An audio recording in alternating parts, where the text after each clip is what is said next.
بسم اللہ الرحمن الرحیم۔ خواب میں چنے دیکھنا، خواب میں چنے کو کھانا، خواب میں تر اور بہترین چنے دیکھنا یا کھانا، خواب میں خشک چنے دیکھنا یا کھانا، خواب میں چنے کو فصل دیکھنا، خواب میں چنے کا ڈھیر دیکھنا، اسی کے متعلق تمام تعبیریں آج اس ویڈیو میں بیان ہوں گی۔ ویڈیو کو آپ نے مکمل دیکھنا ہے، ہمارے چینل کو سبسکرائب کرنا ہے۔ حضرت علامہ ابن سیرین رحمۃ اللہ علیہ فرماتے ہیں، اگر کسی انسان نے خواب کے اندر چنا دیکھا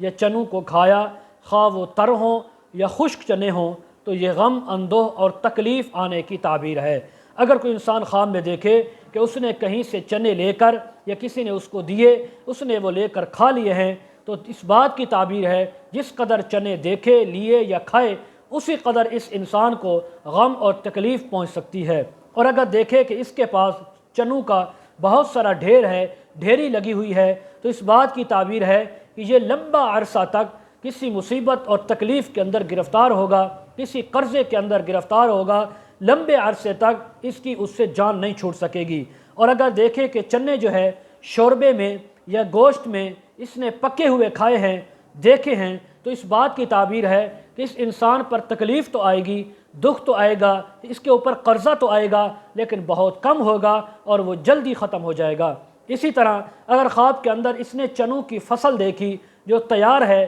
پکی ہوئی ہے، تو اس بات کی تعبیر ہے اس کے اوپر ایسا غم آنے والا ہے جو بالکل تیار ہے اور عن قریب بہت جلد ہی اس کے اوپر آ جائے گا، جس کے اندر یہ مبتلا ہو جائے گا۔ ایسے خواب دیکھنے والے کو چاہیے اللہ کی راہ میں صدقہ خیرات کرے اور صبح و شام استغفار کرے، تاکہ ایسے خواب کی بری تعبیر سے اللہ اس کی حفاظت فرما سکیں۔ اس کے متعلق مزید تعبیریں اگر آپ جاننا چاہتے ہوں، پوچھنا چاہتے ہوں، تو ویڈیو کے کمنٹ سیکشن میں یا ڈسکرپشن میں ہمارا واٹس اپ نمبر دیا جاتا ہے، آپ ہمارے ساتھ کانٹیکٹ کر سکتے ہیں۔ وآخر دعوانا ان الحمد للہ رب العالمین۔